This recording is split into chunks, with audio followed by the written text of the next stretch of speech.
saya teringat ketika masuk di dalam itu, ke dalam rumah itu, kondisinya sudah tidak kondusif karena di situ banyak kandang ayam di depan kamar-kamar begitu ya. Tadi tidak pantas lah. Itu peristiwa yang sangat luar biasa bagi saya karena apa?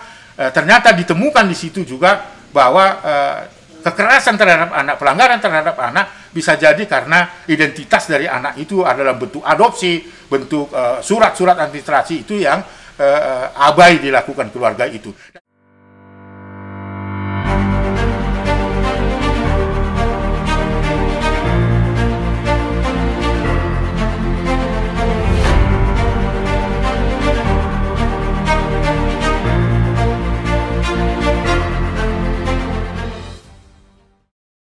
Halo sahabat anak Indonesia, jumpa bersama saya Nia. Kali ini saya sudah bersama Bang Aris Merdeka Sirait. Apa kabar Bang hari ini Bang? Baik Nia, baik. Kesibukannya apa nih Bang? Ya habis tadi kita menghadap Tuhan lewat kebaktian minggu, berbincang dengan sahabat-sahabat saya, satu grup, satu kelompok di pelayanan gereja, lalu kemudian dalam perjalanan ketemu Nia di tempat ini. Ya, kabar saya baik-baik saja. Iya Bang. Bang, terkait buku yang sudah Abang tulis, nah di situ ada beberapa hal yang bikin saya penasaran dengan kasusnya Angeline.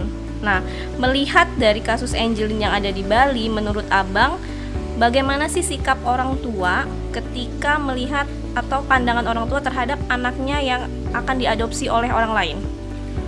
Iya, jadi peristiwa ini sungguh membuat sebuah gerakan atau trigger dari gerakan memutus mata rantai kekerasan terhadap anak, karena ini peristiwa persisnya kalau saya tidak lupa di Maret di tahun 2016 ya, bahwa ada seorang wartawan di Denpasar, lalu ada juga masyarakat yang melaporkan bahwa ada informasi yang disampaikan ke media di Denpasar, lalu kemudian ditindaklanjuti oleh polisi di tingkat resort di daerah Denpasar Timur, melaporkan itu ke Komnas Perlindungan Anak atas dasar anak hilang.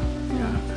Oleh kawan-kawan wartawan di Denpasar, saya diminta untuk hadir di sana untuk melakukan investigasi terhadap anak hilang itu.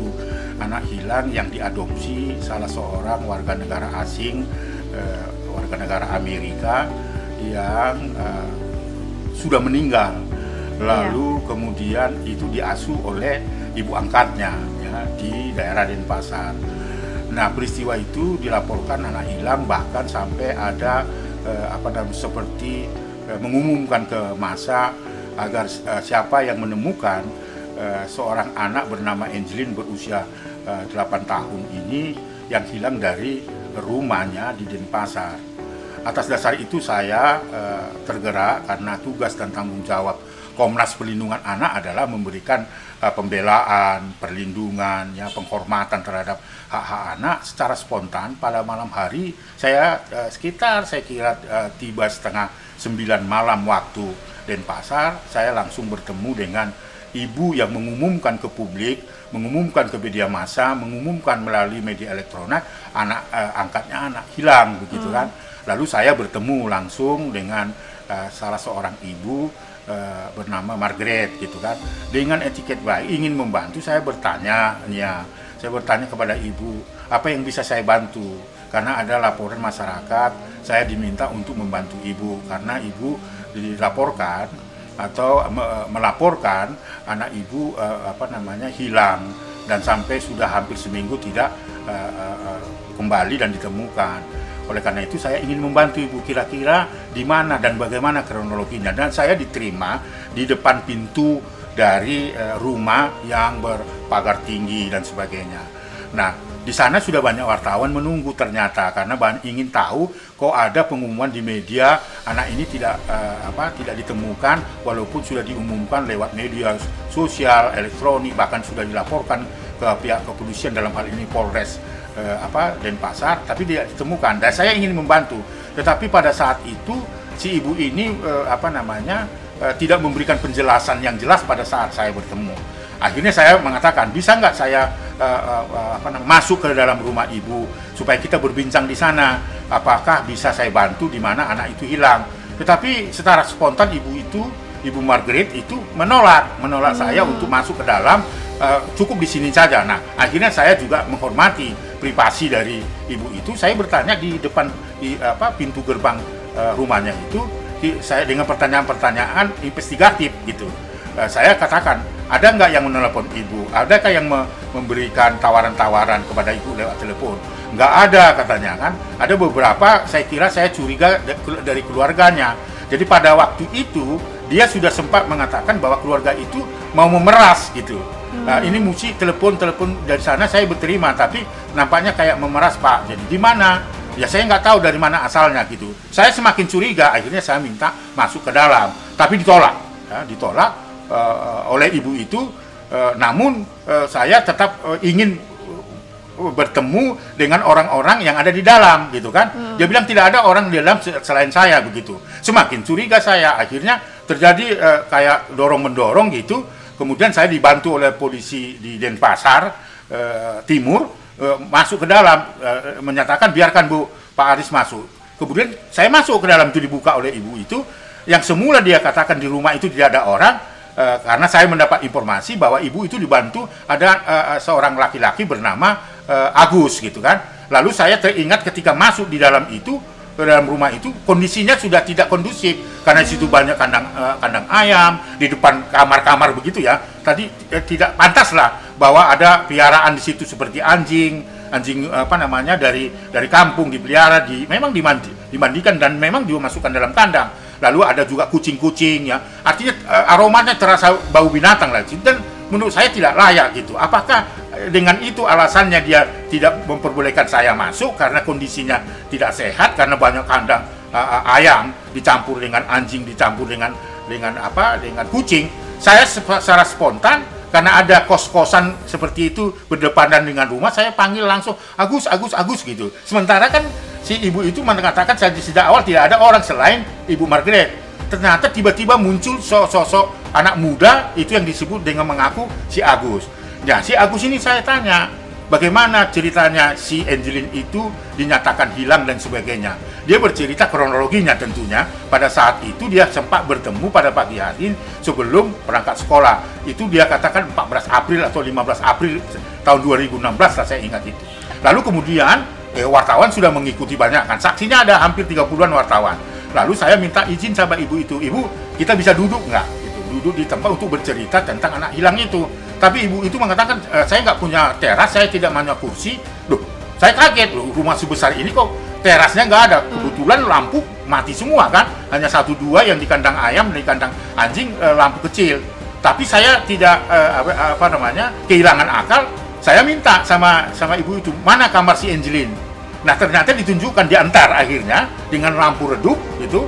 Ada tempat tidur, ada tumpukan pakaian yang belum dijemur, ada tumpukan pakaian yang belum digosok. Itu pokoknya berantakan begitu. Di atas tumpukan kain-kain yang belum disetrika dan sebagainya, ada telur di atasnya, ada anjing yang diikat, ada makanan anjing di lantai. Jadi terasa aromanya tidak baik gitu. Sangat pengap dan sebagainya. Kemudian ada tempat tidur yang sudah agak berdebu, ada televisi di bawah kaki meja itu. Lalu saya bertanya, setelah saya investigasi, saya masuk ke kamar mandi, saya masih pegang baju Angeline, baju SD. Ini bajunya siapa? Terasa bau gitu karena hanya digantung dan tidak dicuci. Lalu saya masuk ke kamar mandi, di ruangan itu acak-acakan, air tidak ada. Lalu pertanyaan saya, di depan tempat tidurnya yang dinyatakan oleh Ibu Margaret itu adalah rumahnya, tempat tidurnya. Saya tanya, Ibu tidur di mana? Dia bilang tidur di sini. Dengan tampilan Ibu dengan pakaian seksi dan sebagainya, saya nggak yakin lagi. Sudah mulai tambah curiga, saya nggak yakin tidur di sini dengan debu. Namun yang mengejutkan bagi saya, tiba-tiba dia mengeluarkan dokumen, entah dari mana dokumen itu, dilemparkan atau diletakkan di atas tempat tidur. Saya disuruh baca dengan isi, ada di situ adalah akta notaris adopsi gitu ya, yang sifatnya itu dalam bentuk akta notaris, foto-foto dan sebagainya. Sebelumnya saya tidak minta. Dia katakan ini anak angkat saya sudah kasih sayang, kemudian ini dokumennya. Dan saya tidak mintanya gitu. Akhirnya saya baca sempat ya. Saya baca dan saya minta fotokopinya kan. dan beliaulah yang memberikan data-data itu data-data seperti akta notaris dalam bentuknya isinya ada pembagian waris dan adopsi gitu. Lalu saya katakan, ini siapa yang membuat? Ini kami membuat. Nah, tapi saya sudah mulai curiga karena baunya kamar itu sudah seperti bau anyir yang saya tergerak menyimpulkan dalam hati bahwa dengan bau kamar ini dan suasana kamar ini dan penjelasan ibu ini, saya sudah menyimpulkan bahwa ada persekongkolan jahat yang terjadi dalam rumah ini. Itu bahasa saya, persekongkolan jahat di isi rumah itu. Nah, karena saya sudah merasa pengap dan sebagainya kan, tapi dalam hati saya tidak saksi itu wartawan banyak yang menyorot bahwa dokumen akta notaris juga diberikan, foto-foto yang menyatakan anak hilang juga diberikan, fotonya Angelin diberikan, dan itu spontan diberikan oleh ibu itu, bukan saya minta. Sama sekali saya tidak pernah terpikir untuk minta dokumen itu kan, tetapi ibu itu menjelaskan, disaksikan banyak media. Tapi karena terasa ya bahwa itu anyir, ada sesuatu yang menurut saya tak pantas gitu kan. Kemudian saya melihat suasananya, ada telur di atas bantal, di atas pakaian dan sebagainya, ada makanan anjing dan sebagainya. Saya semakin curiga nih ya. Ketika saya curiga itu, saya dalam hati menyimpulkan, oh, ada persekongkolan jahat yang terjadi di seisi rumah itu.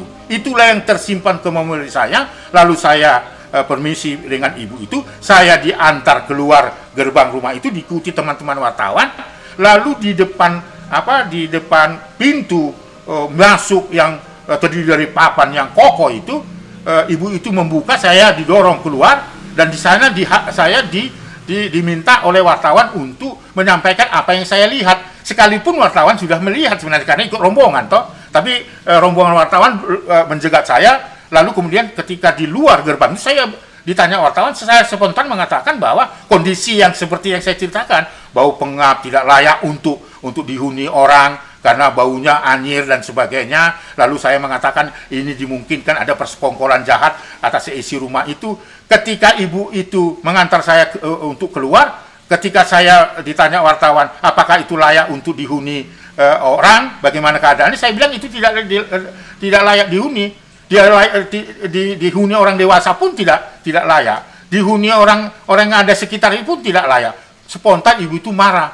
Apakah ruangan Angelin itu lebih jelek dari kandang babi, misalnya kayak gitu. Dia ngomong spontan itu. Saya bilang, saya rayu ibu itu. Enggak, bukan itu maksud saya. Dari kondisi itu tidak layak untuk tempat tinggal dan itu justru harus dibersihkan. Ya, tapi kamu mengatakan bahwa itu seolah-olah lebih jelek dari kandang babi, misalnya gitu loh bahasanya. Lalu saya peluk lagi ibu itu. Saya peluk, bukan itu maksudnya, tapi saya menjelaskan bahwa itu kondisi perlu diperbaiki karena kondisi kamar itu dengan udara seperti itu, toilet seperti itu perlu dibersihkan dan sebagainya. Itu sebenarnya statement saya, tapi itu menjadi polemik sehingga dia mengancam saya karena mungkin terasa tersinggung terhadap ucapan saya, dan itu disaksikan oleh wartawan dan polisi. Lalu ibu masuk dan memaksa pintu gerbang dengan mengucap, siapa yang mengganggu saya akan saya bunuh. Bang, sampai akhirnya abang Angelin itu ditemukan itu gimana bang? Nah, itulah peristiwanya. Setelah itu saya pulang kan. Setelah itu pulang dan itu sudah masuk laporan polisi, berjalanlah begitu. Akhirnya kita lakukan penelitian dalam arti menemui orang-orang yang bisa menambah informasi dari apa yang sudah kita lakukan visitasi ke rumah itu. Dan sempat itu gerbang ditutup dan penuh ancaman, kalau siapa yang mengganggu kita akan hati-hati, akan saya bunuh. Bahkan ada kata-kata tembak gitu kan. Nah, tentu kita sudah tahu risiko itu. Nah, untuk melengkapi data-data itu, besok harinya saya pergi ke sekolah, menemuin guru-gurunya, menemuin tetangga untuk melengkapi itu. Semakin yakinlah bahwa anak ini ada persekongkolan itu, apakah hilang atau tidak. Bahkan sampai saya mengatakan ini kalau hilang, kalau ada orang yang menculik, tolong dikembalikan. Dan itu kita sampaikan kepada Polda Bali. Itu loh kerangkanya. Jadi ada pendekatan hukumnya, investigasi informasi, dan kemudian mengumpulkan badak pika. Dan anehnya, wanted itu kan masih ada. Jadi pencarian orang itu dengan hadiah 40 juta loh, siapa yang menemukan itu. Semakin saya curiga. Besoknya itu ada si ibu ini dengan dua anaknya, ya, itu justru mengumpulkan banyak aktivis-aktivis dari luar negeri, dari Australia, dari Bali, bahkan dari Jakarta. Ada sahabat saya sebenarnya sesungguhnya awalnya dia juga menelpon saya seolah-olah saya nggak tahu peristiwa, padahal saya di tempat itu mau melakukan napak tilas bersama dengan Kapolda. Jadi samalah kami melakukan napak tilas karena keterbatasan waktu. Pak Kapolda lanjut, saya balik Jakarta, kemudian seminggu lagi bertemu untuk mempelajari kepada pihak kepolisian.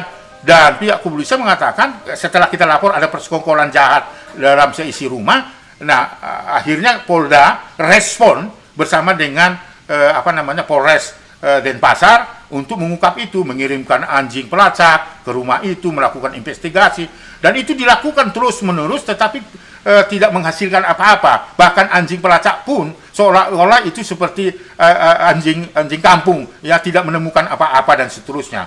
Nah, pendek cerita dari advokasi itu, ya, dari bagaimana kita menyampaikan keyakinan kita bahwa ini telah terjadi persekongkolan jahat dengan seisi rumah, dan kita masih yakin bahwa jenazah gitu dalam pikirannya belum saya ungkapkan bahwa ada di sekitar itu, karena pengumumannya hilang kan, tetapi terbantahkan hilang itu. Lalu ada rapat tilas, ada pencarian orang, semakin saya curiga dan sebagainya. Akhirnya kita kerjasama dengan Polda Bali, dengan pegiat-pegiat perlindungan anak di Denpasar. Akhirnya sedikit demi sedikit bisa terbongkar, dan kemudian menjadi perhatian pada saat itu adalah Kapolri, sehingga mengirimkan Inapis, forensik dan sebagainya menyelidiki itu. Lalu kemudian ditemukanlah jenazah dari di rumah itu, dengan kerja keras yang sangat luar biasa, yang sampai waktu itu saya sudah menyimpulkan ini adalah kejahatan kriminal yang luar biasa. Dan biasanya saya tidak yakin sebuah tindak kriminal itu sempurna, tapi ini hampir-hampir sempurna, sampai hampir berjalan 8 bulan dan sebagainya, sampai juga membuktikan. Terima kasih untuk Hakim Pak Sinaga yang mau dan bersedia melakukan sidang di luar persidangan resmi, artinya sidang lapangan sampai 2 kali.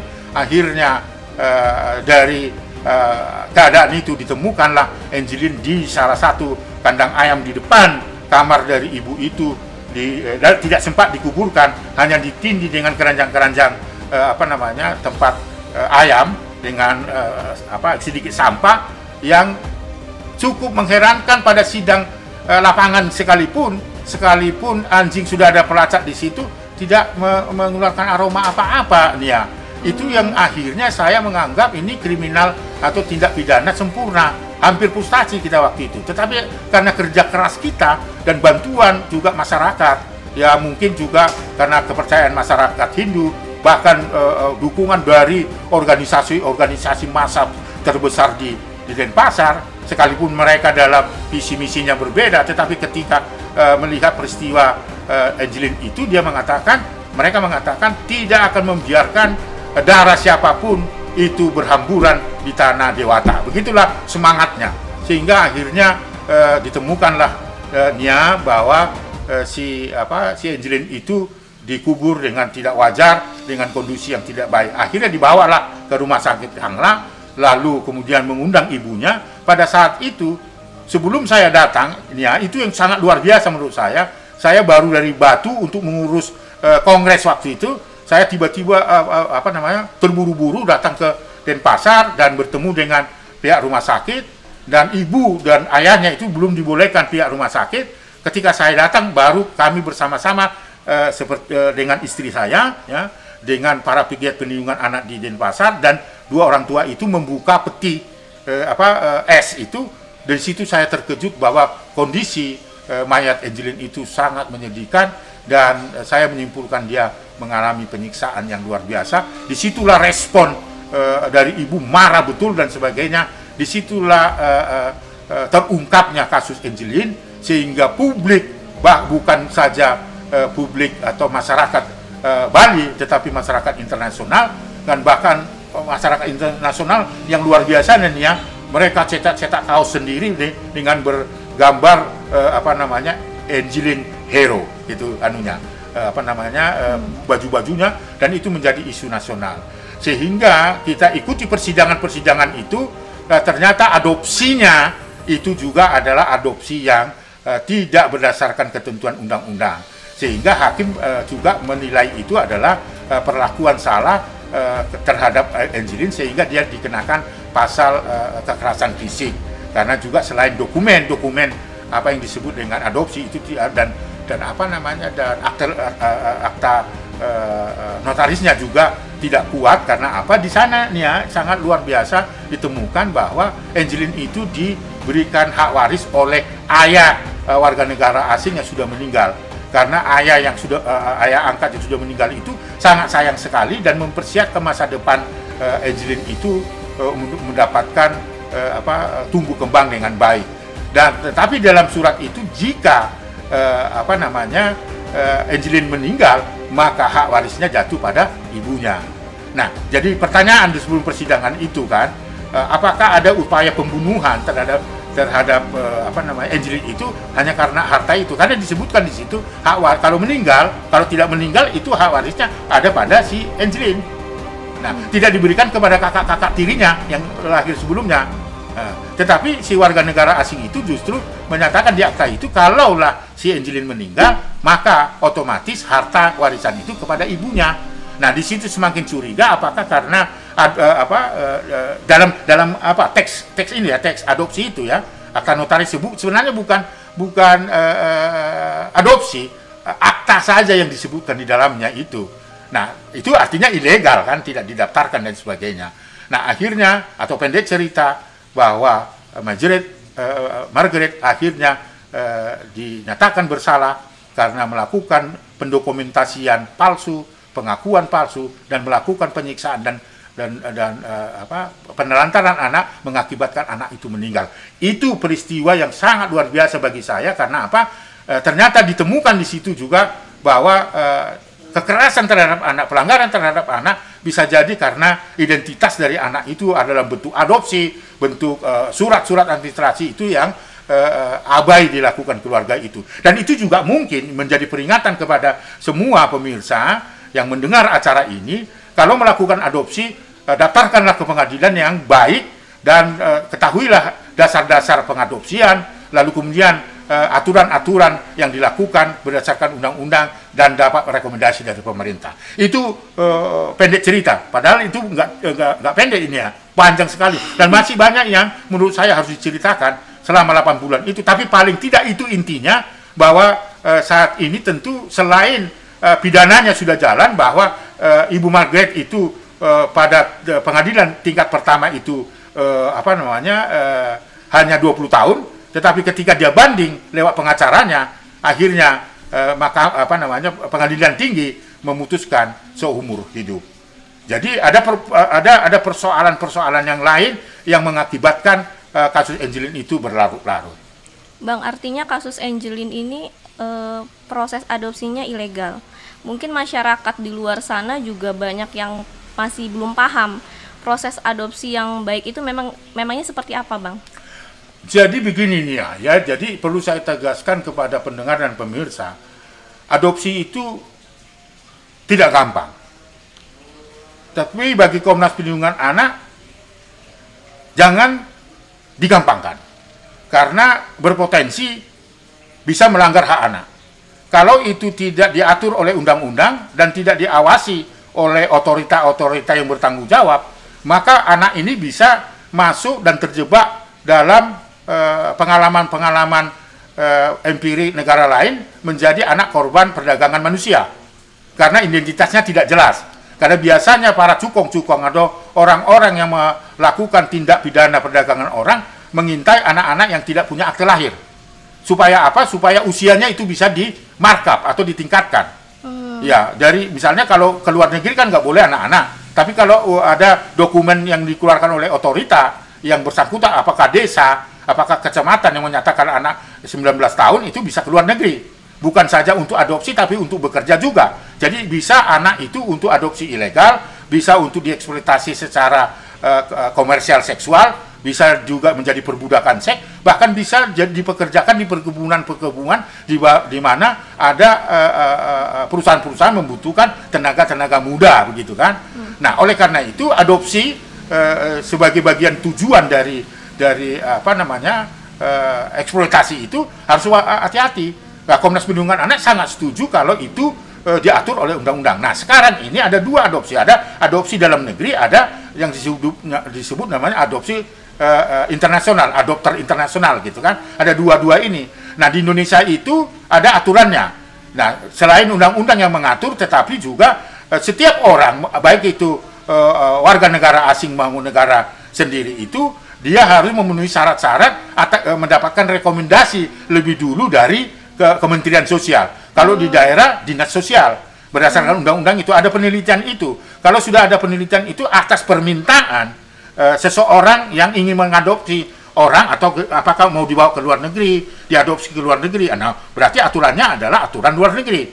Nah, kalau dia ke luar negeri, izin rekomendasinya kementerian, tingkat menteri. Sebelum ke menteri, kemana dulu, Bang? Ke dinas sosial dulu mengajukan. Bukan ke RT RW gitu, bukan? Enggak, jadi ada ke sana dulu, baru direkomendasikan oleh dinas, minta surat keterangan dari dari RT, dari RW dan sebagainya, lengkap itu baru diajukan ke dinas sosial itu. Dinas sosial memberikan rekomendasi untuk apa? Untuk didaftarkan ke pengadilan. Nah, di pengadilan akan menguji dan memberikan rekomendasi bahwa si satu keluarga yang ingin mengadopsi itu legal berdasarkan keputusan pengadilan, dikembalikan ke Kementerian Sosial. Nah, kalau misalnya seseorang itu akan mengadopsi yang ada di panti atau yang ada di rumah tangga, maka rekomendasinya berdasarkan dua lokus itu, gitu. Jadi kalau itu sebenarnya syarat-syaratnya misalnya bahwa dia mempunyai penghasilan di atas 5 juta dan kemudian belum punya anak, kalau punya anak pun tidak boleh membedakan. Dia harus disayangi dan jauh dari kekerasan dan sebagainya. Itu syarat-syarat terpenuhi atas apa? Atas dasar investigasi assessment dari dinas sosial. Kalau itu sudah lengkap, maka terjadilah transaksi dalam arti penyerahan anak yang diadopsi. Itu kalau dalam negeri. Nah, kalau internasional adopter namanya harus izin dari Kementerian Sosial. Menteri yang akan merekomendasikan keluarga ini layak mengasuh untuk dibawa ke luar negeri. Sehingga monitoringnya itu adalah sangat-sangat bisa dilakukan. Itulah tugas fungsi dari Komnas Perlindungan Anak ketika Komnas Perlindungan Anak mengusulkan ada undang-undang tentang adopsi yang punya perspektif perlindungan anak gitu. Jadi ini karya besar dari Komnas Perlindungan Anak pun itu yang kita rekomendasikan, dan mudah-mudahan ini bukan menjadi hambatan, karena saya katakan jangan sampai aturan itu menghambat orang akan mengadopsi. Nah, kalau di Indonesia kan dia agak aneh ya. Orang kalau di luar negeri mengadopsi itu anak-anak yang tidak mampu, anak disabilitas, yang anak-anak perlu dibantu, misalnya anak-anak yang cacat, anak-anak yang ya katakan dalam konteks disabilitas, dan tidak mencari bobot bibit bobot. Kalau di Indonesia cari itu dulu, agak aneh. Jadi itu sebenarnya bukan adopsi. Adopsi itu adalah anak-anak yang tidak berkemampuan, itu yang harus diadopsi. Kalau di internasional seperti itu. Tapi kalau budaya kita cari bibitnya, pintar enggak, cantik enggak, kalau enggak diadopsi gitu loh. Jadi itu adalah persyaratan-persyaratan yang harus dipenuhi oleh warga masyarakat. Begitu Nia. Bang, berkaca dari kasusnya Angelin ini, apa yang harus dilakukan dari orang tua kandung ketika akan menyerahkan anaknya ke orang tua angkatnya? Ya gini ya, saya kira ini juga harus diketahui oleh semua masyarakat, pemirsa yang ada di seluruh Indonesia, bahwa jangan serta-merta gampang menyerahkan anak ya. Karena belum tentu anak itu dikasihani oleh orang yang mengadopsi. Bahkan peristiwa-peristiwa misalnya, jangan percaya menitipkan anak kepada tetangga misalnya. Sebelum kita tahu persis bahwa tetangga itu punya karakter yang bagaimana. Karena dengan menitipkan anak itu kan menyerahkan jiwa raga anak kita. Oleh karena itu kalau toh ada akan melakukan adopsi juga, harus dilihat orang, bukan karena ceritanya itu kan Angelin itu diadopsi karena ada seorang keluarga keturunan itu membutuhkan keturunan gitu. Nah kebetulan Ibu Angelin itu tidak mampu membayar persalinan. Jangan itu, semiskin apapun jangan diserahkan kepada orang lain gitu. Karena menyesal seumur hidup kan. Karena pengalaman Komnas Perlindungan Anak juga banyak yang setelah diserahkannya, saya kira Nia juga tahulah, ketika diserahkan dalam satu keluarga lalu kemudian anak itu hilang jejaknya, sehingga ketika sudah berusia 10 tahun orang tua itu sudah merasa udah mapan nyari anaknya kan susah. Komnas Perlindungan Anak terbeban seperti itunya. Jadi sekali lagi harus hati-hati, kita lihat siapa orang yang akan mengadopsi sekalipun keluarga loh, karena pengalaman ibu kita ada yang orang asing yang tidak ada hubungan tali temali keluarga, tetapi ada yang anak kakaknya lah, ketika kakaknya waktu itu miskin, adiknya yang mengasuh, ketika sudah dewasa, sudah sangat terikat dengan anak itu, kakaknya mau ambil, dan ini kan jadi peristiwa sekalipun itu dari keluarga. Jadi menurut saya harus hati-hati untuk menyerahkan, menitipkan sekalipun, bahkan memberikan pengasuhan kepada pengasuh alternatif pun sebenarnya harus hati-hati. Tadi abang cerita tentang misalnya salah satu orang tua kandung memberikan anaknya untuk diadopsi oleh tetangga atau keluarganya. Kemudian satu hari bang, orang tua kandung ingin mengambil anaknya, tapi orang tua angkat bilang, loh nggak bisa, saya sudah asuh anaknya dari kecil sampai dewasa, saya udah habiskan waktu, saya udah habiskan tenaga, saya udah habiskan biaya, tapi ketika anaknya sudah dewasa, main ambil aja, enak aja gitu kan. Nah menurut abang, terjadinya konflik antara orang tua kandung yang dia merasa berhak secara hukum atas anak tersebut, kemudian orang tua asuh juga merasa berhak atas anak tersebut karena telah mengasuh dari kecil sampai dewasa. Tanggapan abang terkait kasus yang marak seperti ini gimana bang? Iya, jadi saya kira tidak bisa dipungkiri bahwa kejadian itu hari per hari terjadi. Di Komnas Perlindungan Anak selain laporan kekerasan terhadap anak juga adalah kasus-kasus anak terlantar, anak penelantaran, perebutan anak dan sebagainya, termasuk proses adopsi yang lebih banyak itu pada masa situasi yang tidak menguntungkan, seperti ada satu keluarga misalnya ketika melahirkan tidak ada uang melahirkan, kemudian itu secara spontan menyerahkan kepada orang lain, lalu setelah sudah besar nanti akan rindu bahwa dia punya anak yang dititipkan kepada tetangga atau saudara. Kalau itu masih bisa dicari dan dilacak gitu kan, bisa didiskusikan dan didamaikan, ya apa persoalannya kan gitu. Tetapi kalau ini hilang identitas, hilang tempat dan sebagainya, itu yang sangat sulit ditangani oleh Komnas Perlindungan Anak. Lalu sikap Komnas Perlindungan Anak tentu kalau misalnya terjadi seperti itu, maka fungsi kita perlu dimediasi di situ. Jadi fungsi mediasi sangat penting karena supaya tidak dirugikan. Karena saya bisa membayangkan seorang anak baru dilahirkan dan dibawa dari rumah sakit, lalu dia diadopsi oleh kakaknya atau oleh tetangganya, oleh siapapun lah, itu ya rasa kedekatan itu seperti anak itu tidak bisa terpungkiri. Nah oleh karena itu juga harus dipahami orang yang seorang ibu atau seorang ayah yang memberikan kepada orang yang adopsi. Jadi fungsinya adalah dimediasi dan diberikan pengertian bagaimana seorang anak itu juga kedekatannya kepada ibu angkatnya, karena anak tidak bersalah, dia selalu menganggap anaknya itu adalah anak kandungnya sendiri. Jadi kalau menurut abang, ketika sudah terjadi konflik nih bang antara orang tua kandung dan orang tua asuh, ini anak harusnya kemana? Orang tua kandung kekehnya harusnya sama saya, terus ke orang tua angkat saya sudah sayang, dan anaknya juga ternyata merasa nyamannya sama orang tua angkat. Nah menurut abang sebaiknya anak ini diserahkan ke orang tua kandung atau memang ya sudah biarkan sama orang tua angkat? Ya jadi gini nih ya, jadi biasanya Komnas Perlindungan Anak melihat apakah terjadi perjanjian.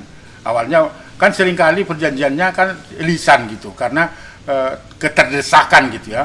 Ada beberapa kasus anak diserahkan kepada seseorang itu di luar adopsi, lahir sudah dijanjikan begitu kan. Yeah. Ada yang rela seperti itu, keluarga itu perlu dilacak. Tetapi ada yang membuat perjanjian kalau sudah besar bagaimana, siapa yang mengasuh, yang penting tidak terjadi transaksi. Itu yang saya inginkan, bahwa jangan sampai dalam adopsi itu terjadi transaksi, karena kalau transaksi itu berarti dia akan masuk dalam kategori tindak pidana menjual anak dan sebagainya, padahal konteksnya adopsi. Maka perlu diatur dan didaftarkan oleh ke pengadilan, tidak serta-merta memberikan itu. Maka saya berharap hati-hati memberikan itu.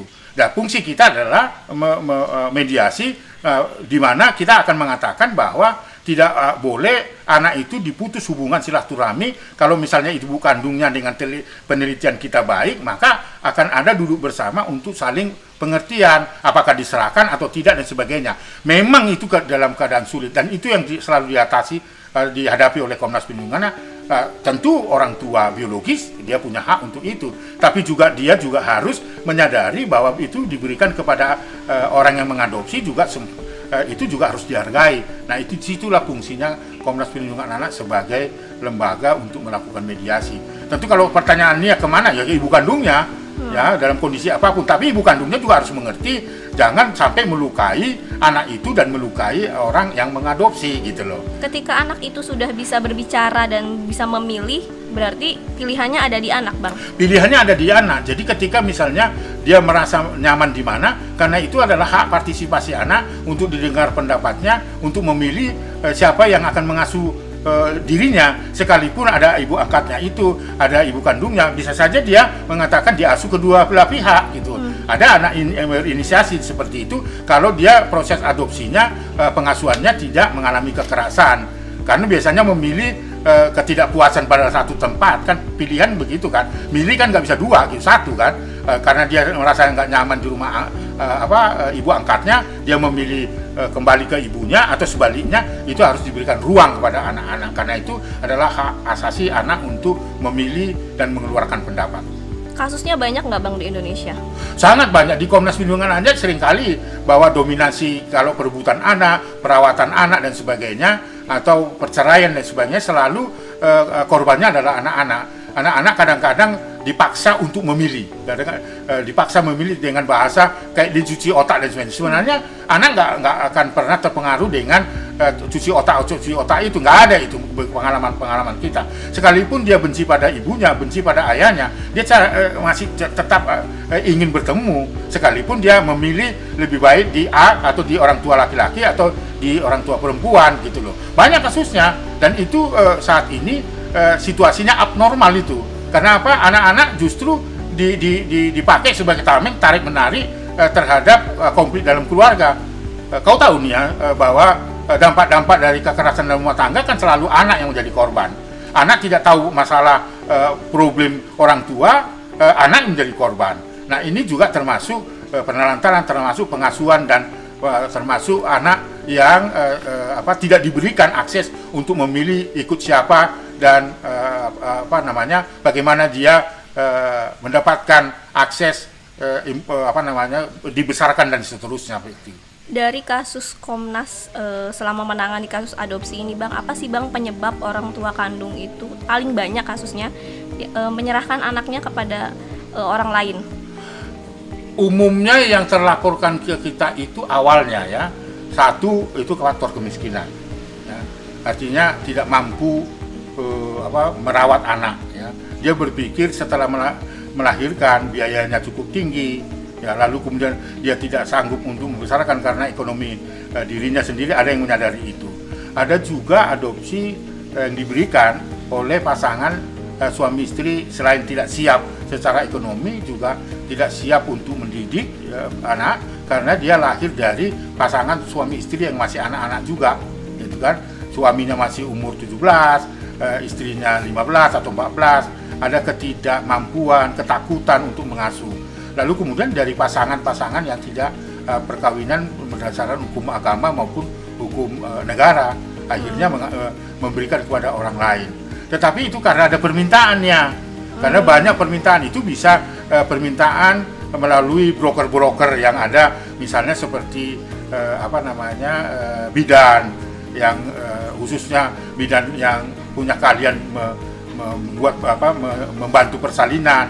Biasanya ada keluarga-keluarga sudah memesan tanda petik inden gitu loh.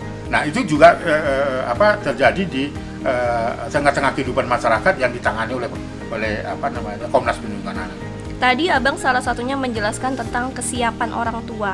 Nah, menurut Abang, ketika kita akan menjadi orang tua, sebenarnya apa sih yang harus disiapkan supaya terhindar dari terjadinya kekerasan terhadap anak ini? Saya pertama tentu harus dilihat kematangan, ya, kematangan dalam arti usia ya.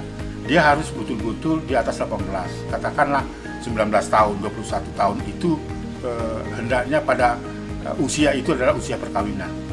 Karena apa? Karena ketidaksiapan baik itu secara medis itu juga atau hak-hak reproduksi masih sangat muda dan kecenderungan akan terancam seperti kanker, apakah kanker rahim, cervix dan sebagainya. Kemudian juga ketidaksiapan mengasuh anak karena dia masih dalam usia anak, dia melahirkan juga pada usia anak dan melahirkan anak yang membutuhkan pertolongan dari sebenarnya orang yang punya kemampuan terhadap itu. Tetapi dia justru dilahirkan dari pasangan suami istri yang anak. Nah ini juga adalah menyebabkan banyak anak-anak jadi terlantar gitu kan, sehingga banyak ketidaksiapan itu anak ditinggal di rumah sakit, di tempat bersalin dan sebagainya, itu kan bahkan sampai itu tadi rela untuk menyerahkan kepada orang lain dengan ganti rugi persalinan seperti itu. Bang, kesimpulan untuk orang tua ketika akan menyerahkan anaknya kepada orang lain, Bang, mungkin? Iya, saya kira harus ada assessment, jangan terburu-buru. Kalau memang ketidaksanggupan karena biaya persalinan dan sebagainya, serahkan kepada pemerintah. Pemerintah akan membesarkan itu sampai orang tua itu mampu mengasuh kembali. Jangan serta-merta mengambil jalan pintas, diserahkan kepada orang lain, karena banyak kejadian itu akhirnya anak tidak tahu di mana berada karena selalu mengadu ke Komnas Perlindungan Anak itu dan orang yang mengadopsi nggak tahu entah di mana, tapi hanya ingat 4 tahun lalu, 5 tahun lalu saya serahkan kepada ibu ini dan sebagainya. Sekalipun itu diketahui itu akan menjadi konflik dan sebagainya. Oleh karena itu saya kira untuk sahabat-sahabat perempuan yang tidak siap untuk membesarkan anak, jangan jadikan anak menjadi praktek perdagangan hanya karena ketidakmampuan ekonomi. Saya kira kalau itu faktanya memang keluarga-keluarga, pesan moral Komnas Perlindungan Anak serahkan kepada pemerintah. Kalau tidak, serahkan lebih dulu kepada Komnas Perlindungan Anak. Komnas Perlindungan Anak akan meneruskan kepada pemerintah dalam hal ini bahwa anak terlantar, fakir miskin dan terlantar itu pilihan negara. Saya kira negara akan menampung itu. Ketimbang kita serahkan kepada orang lain, tapi kita akhirnya tersesat informasi padahal kita punya anak yang pernah kita lahirkan. Saya kira itu pesan moral dari Komnas Perlindungan Anak. Nah Bang, berkaitan dengan kasus yang dulu pernah Abang tangani, katanya ada anak yang dihukum mati, Bang. Ya, ada di Nias-Nia pada tahun 2015 saya kira peristiwanya. Itu akan kita bahas di podcast selanjutnya. Pantengin terus, nantikan di podcast bersama Bang Aris Merdeka Sirait.